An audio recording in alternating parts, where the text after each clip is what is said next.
Bem-vindos à segunda aula do nosso curso de Comunicação Empática. O nome dessa aula é O Poder da Empatia.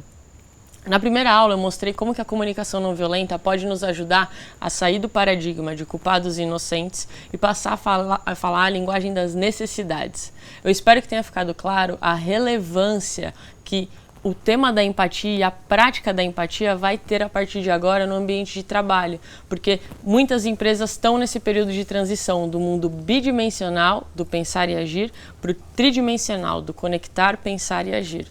Nós vivemos hoje uma crise de significado e conexão no ambiente de trabalho. E eu acredito que ajudar as pessoas a terem relações mais verdadeiras é um grande passo para ajudá-las a fluir melhor no trabalho. Nessa aula a gente vai mergulhar a fundo no tema da empatia. E eu quero falar de empatia antes de falar dos 4 passos da CNV para você utilizar para se expressar de forma autêntica, porque eu acredito que nos relacionamentos a gente recebe o que a gente dá.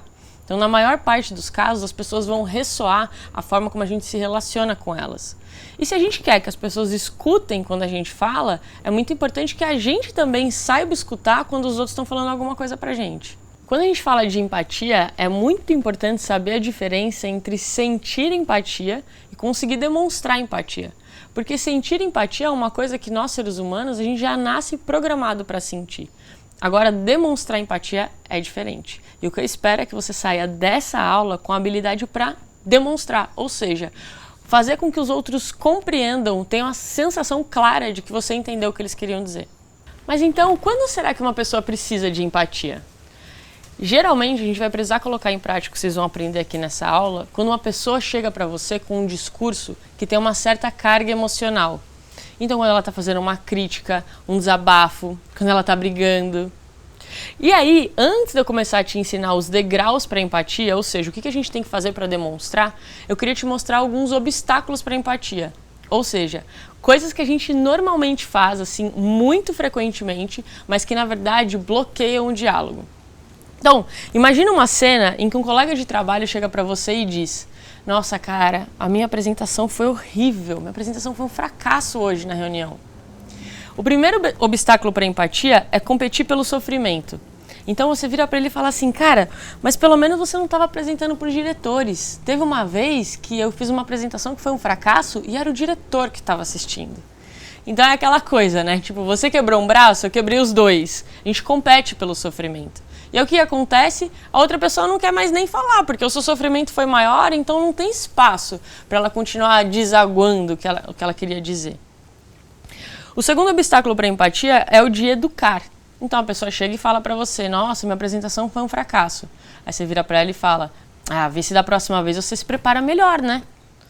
Então também, poxa, acabou. Se ela queria dizer mais sobre o incômodo dela com a apresentação, não existe mais essa possibilidade. Tem também o obstáculo de consolar.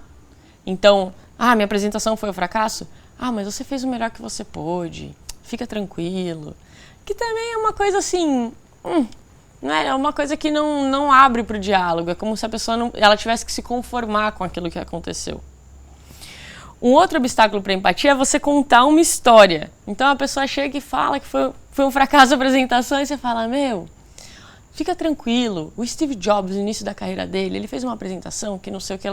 A pessoa nem queria saber aquela história, ela só queria poder continuar falando dela. Então também contar uma história nesse momento, por mais que a história seja legal, é algo que vai te desconectar daquela emoção da pessoa. Tem também o obstáculo de encerrar o assunto.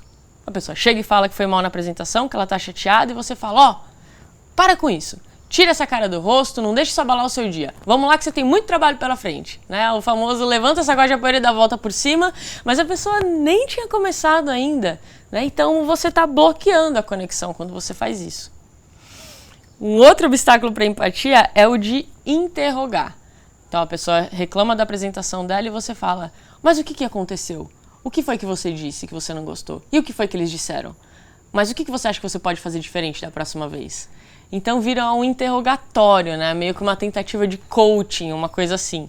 Mas que aí a pessoa fica intimidada, né? Ela fala: bom, agora eu vou ter que responder todo esse questionário. Além de estar me sentindo mal pelo fato da minha apresentação estar sendo ruim, eu tenho que me justificar diante dessa pessoa.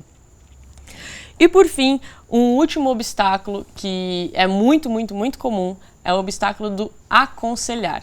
Então a pessoa diz que a apresentação dela foi ruim e você fala, já sei. Faz o seguinte, manda um e-mail para eles com os dados que você esqueceu de falar na apresentação e manda um e-mail explicando, dizendo que esses dados são importantes.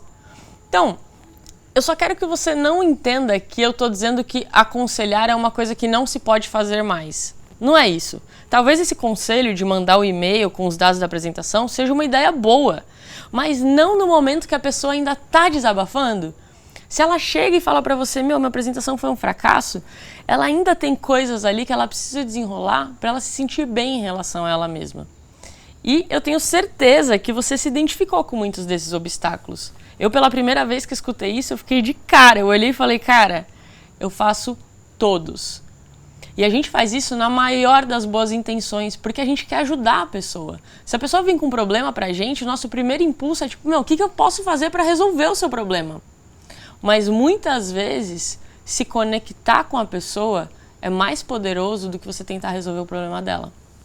Então agora você já descobriu os erros mais comuns quando a gente está tentando gerar empatia com alguém. Você descobriu o que não fazer. No próximo vídeo eu vou te mostrar os degraus da empatia, ou seja, como a gente pode caminhar para de fato conseguir demonstrar empatia por alguém. Até já!